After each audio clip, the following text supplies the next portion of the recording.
बरोबर. एक प्रेक्षकांपर्यंत महत्त्वाची अपडेट मला पोहोचवायची आहे. तर पोस्टल मतदानाची आकडेवारी आता हाती यायला सुरुवात झालेली आहे. हे कौल आपण स्क्रीनवर बघतोय. पहिल्या जागेचा कौल आता हाती यायला सुरुवात झालेली आहे. पोस्टल मतांच्या काउंटिंगला सुरुवात झाली आहे आणि थोड्याच वेळात पोस्टल मतदानाच्या माध्यमातून जनतेने आपला कौल नेमका कुणाला दिला आहे त्याबद्दलची आकडेवारी सुद्धा आपल्या हाती येईल.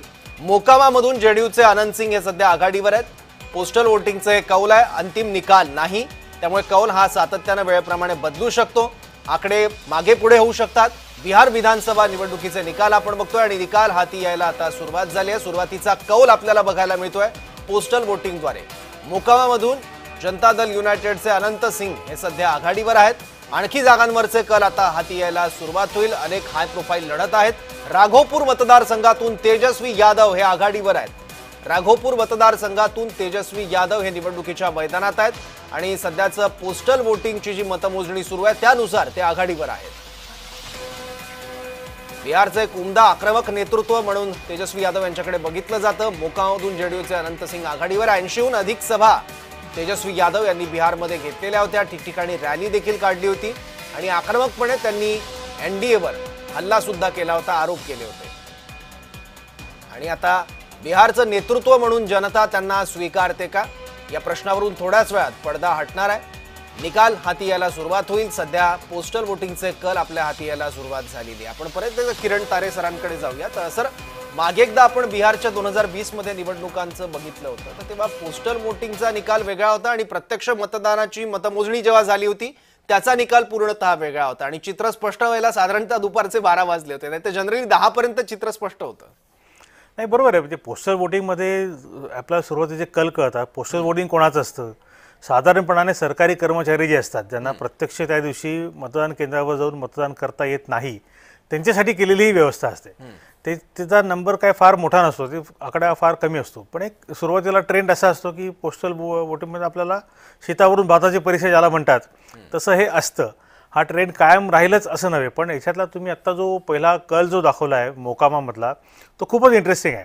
म्हणजे मोकामामध्ये जेडीयूचे अनंत सिंग आघाडीवर आहेत. अनंत सिंग आत्ता जेलमध्ये आहेत.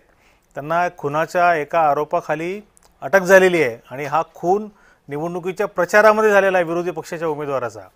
त्यामुळं फारच इंटरेस्टिंग आहे. म्हणजे असं जर असेल, जेलमध्ये राहिलेल्या व्यक्तीला आता जे प्रत्यक्ष जेलमध्ये आहे, निवडणूक ज्या वेळेला मतदान झालं त्यावेळेला उमेदवार जेलमध्ये आहे, अशी परिस्थिती असताना जर ते आघाडीवर असतील तर बिहारची जनता काय विचार करते आपण त्याचा अंदाज लावू शकतो. मला असं वाटतं आपण थोडं थांबलं पाहिजे. पोस्टल बॅलेटचं ट्रेंड आणि प्रत्यक्षातला कल जो आहे याच्यामध्ये जवळपास 2 तासाचं अंतर आपल्याला जाणवू शकतं. त्याच्यानंतर आपल्याला कळू शकेल काय होतंय ते. बरोबर. सध्या तरी तारापूरमधून सम्राट चौधरी हे आघाडीवर आहेत. पोस्टल वोटिंगचे कल आता हाती यायला सुरुवात झालेली आहे. हे अंतिम निकाल नाही, पुन्हा एकदा सांगतोय, हे कौल आहेत. पोस्टल वोटिंगच्या मतमोजणीला सुरुवात झालेली आहे. यात अनेक चढउतार बघायला मिळू शकतात, आकडे मागे पुढे होऊ शकतात. पण सध्या तरी पोस्टल वोटिंगचे कल आता हाती यायला सुरुवात झाली आहे. बिहार विधानसभा निवडणुकांचे निकाल हे आता थोड्याच वेळात स्पष्ट व्हायला सुरुवात होईल. मतमोजणी आता केली जाते आहे. तारापूरमधून सम्राट चौधरी हे आघाडीवर आहेत. एनडीए आणि नितीश यांच्या पक्षाची भाजप आणि जेडीयू या दोन्ही पक्षांची युती आहे आणि त्याच्या विरोधात महागठबंधनने लढा उभारला होता. राहुल गांधी यांनी वोटर अधिकार यात्रा काढली होती बिहारमधल्या काही मतदारसंघांमधून. या यात्रेचा कितपत प्रभाव पडला हे सुद्धा आता या निवडणुकीच्या निकालातून स्पष्ट होईल. बिहारचा हा महासंग्राम आपण बघतोय जय महाराष्ट्रवर. तारापूरमधून सम्राट चौधरी हे पोस्टल बॅलेट वोटिंगमध्ये सध्या आघाडीवर आहेत. तर राघोपूरमधून तेजस्वी यादव हे सुद्धा आघाडीवर असल्याची बातमी आहे.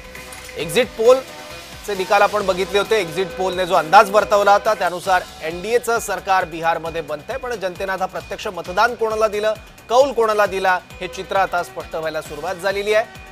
एनडीएचं सरकार बिहारमध्ये परत येणार, फक्त थोडी वाट बघावी लागेल औपचारिक घोषणेसाठी, असं ट्विट जेडीयूने केलेलं आहे आणि विजयाबद्दल आपला विश्वास व्यक्त केला आहे.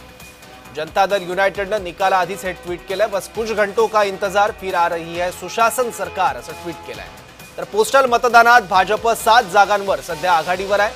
मतदान केंद्रावर कडक पोलीस बंदोबस्त आहे. मतमोजणीला सुरुवात झाली आहे. पोस्टल मतदानात भाजप 7 जागांवर आघाडीवर आहे. 7 जागांवर भाजपने आघाडी घेतलेली आहे. पोस्टल मतदानात भाजपला सध्या 7 जागा मिळताना दिसतात. 7 जागांवर भाजपचे उमेदवार हे सध्या आघाडीवर आहेत.